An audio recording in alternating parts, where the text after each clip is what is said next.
여러분, 혼자 늙는 사람은 불쌍한 걸까요? 노인이 혼자 있으면 사람들은 불쌍하다, 외롭겠다 말들 합니다. 하지만 저는 그런 사람들에게 쓸데없는 오지랖이라고 말하고 싶습니다. 사람들은 흔히 혼자 사는 노인을 독거 노인이라 부르며 불쌍한 시선으로 바라봅니다. 그러곤 노인이 세상을 떠나면 고독사라는 이름을 붙여 쓸쓸한 표정을 짓죠. 그런데 과연 세상을 떠난 그 노인이 정말 고독하고 불행했을까요? 일반적인 생각과 달리 혼자 사는 노인 행복지수는 자식과 함께 사는 노인 행복지수보다 훨씬 높습니다. 심지어 많은 사람들은 자녀와 떨어져 자주 안 볼수록 더 좋다 합니다. 왜냐하면 자식 눈치를 안 보니까 오히려 여생이 더 편안하다고 합니다. 요즘은 세대 간 가구 분리가 완전히 자리를 잡았습니다.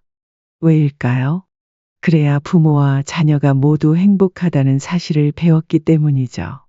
이와 관련해서 제보받은 사연이 있습니다. 여러분, 오늘은 사연을 통해 나이 들수록 혼자가 되어야 하는 이유에 대해서 알아보도록 하겠습니다. 구독과 좋아요는 영상 제작에 큰 힘이 됩니다.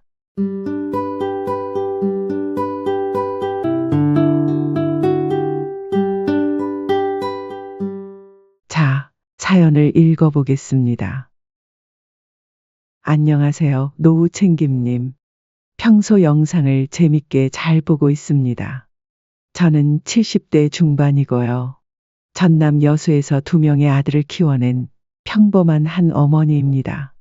어느덧 세월이 흘러 이렇게 노년기에 접어들었네요.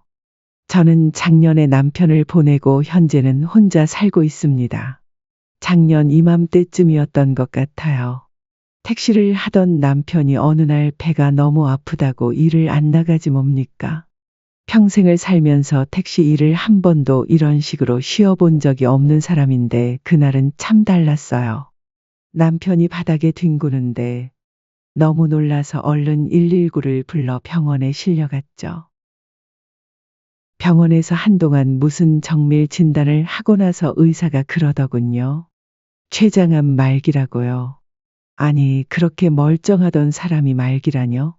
하늘이 무너지더군요. 믿기지가 않아 큰 병원으로 갔습니다. 그러나 큰 병원 의사들도 우리에게 해결 방법은 못 주더군요. 복잡한 수술과 비싼 치료도 고려해 보았지만 남편 상태는 이미 너무 악화되어 있었고 의료진은 손을 쓸 수가 없다고 합니다. 그 순간부터 제 일상은 완전히 바뀌었습니다. 매일을 눈물바람으로 마치 전쟁터에 있는 것 같았어요. 마음이 너무 무겁더군요. 큰 아들네는 서울에서 둘째를 가진 지 얼마 안 돼 여수에 자주 올 수도 없었어요. 다행히 작은 아들이 여수에서 결혼하고 살고 있어서 도움을 많이 받았어요.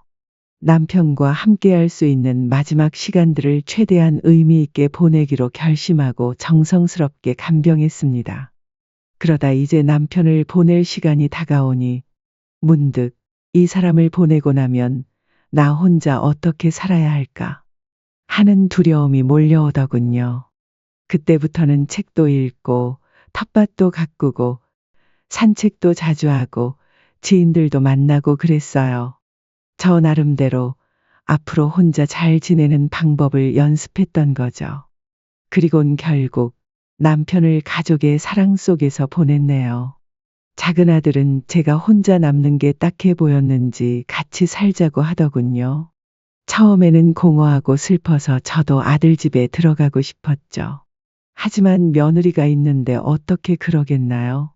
며느리는 작은 아들이 저한테 같이 살자고 한 말을 듣고 표정 관리가 안 되더군요. 뭐 어쩌겠어요? 저라도 그랬을 것 같아요. 그래서 제가 한사코 거절했습니다. 아들과 며느리는 제가 필요할 때마다 도와주기로 했고 저 역시 그들 삶에 부담을 주지 않기로 했죠.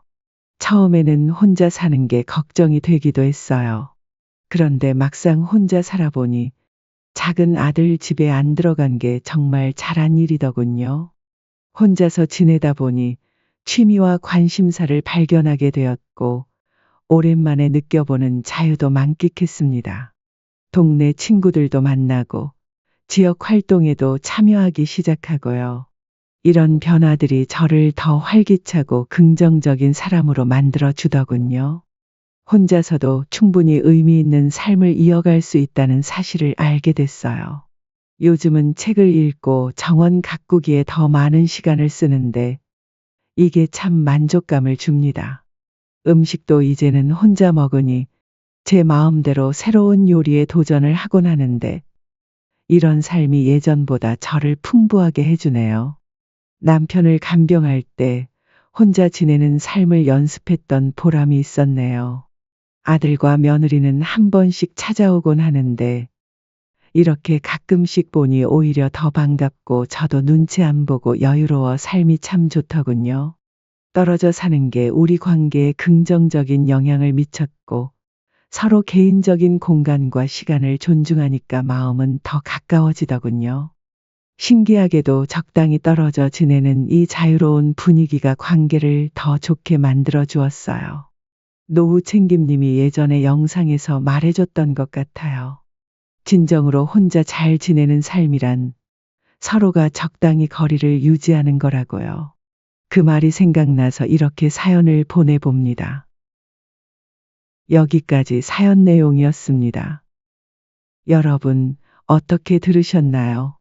사실, 노년이라고 해서 항상 외롭고 쓸쓸해야만 하는 건 아닙니다. 오히려 그 시기를 자신만의 시간으로 만들어 더 행복하고 건강하게 보낼 수 있는 방법들이 있습니다. 삶은 단지 변화에 관한 것입니다. 이 변화를 우리가 어떻게 적응하고 받아들이느냐가 우리 노년기 삶을 결정짓는답니다. 사연 이야기처럼 건강하게 혼자 잘 지내는 삶이란 주변 사람들과 적당히 거리두기임을 알고 계신가요? 노년기는 삶의 황금기입니다. 하지만 이 시기에는 인간관계 균형을 맞추는 것이 중요합니다. 너무 가까운 관계는 갈등을 일으킬 수 있고 너무 먼 관계는 삶을 외롭게 만들 수 있습니다. 어떤 분들은 자녀들과 너무 가까이 지내서 자녀들 삶에 지나치게 개입하곤 합니다. 이로 인해 자녀들은 부담을 느끼고 때로는 갈등이 발생하죠. 이럴 때는 부모가 기대했던 것과는 반대로 자녀에게 다가갈수록 멀어지게 되는 감정을 느끼게 됩니다. 그리고 또한 거리를 너무 멀게 두어도 때로는 문제가 생깁니다. 제가 아는 김 할아버지는 중년 시절에 먹고 사는 게 너무 바빠 친구들과 관계가 소홀해졌고 만남이 줄어 이제는 친구에게 전화 한 통 하는 것도 어색하다고 하십니다. 또한 시간이 지나 자녀들은 각자 삶으로 떠나니 친구들이 없어 외로움을 느낀다고 하더군요. 여러분, 적절한 거리 유지는 인간관계 조화를 이루는 열쇠입니다. 가까운 관계에서는 서로 독립성을 존중하고 먼 관계에서는 정기적인 소통을 통한 연결 유지가 중요하죠.